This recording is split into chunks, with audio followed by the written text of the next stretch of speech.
Pa so samske res nujno bolj osamljeni? Veste kaj, niso vse družine srečne, ne?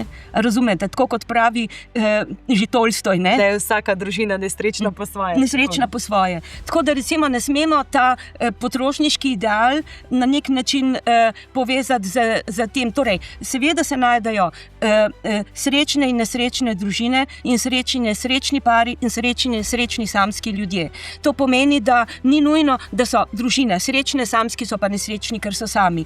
Ker samski imajo pa več možnosti in prostora, da se spet povezujejo, da pravzaprav ta čas, počitniški čas ali pa praznični čas izkoristijo za neke dejavnosti, ki jih mogoče pa družine ne morejo.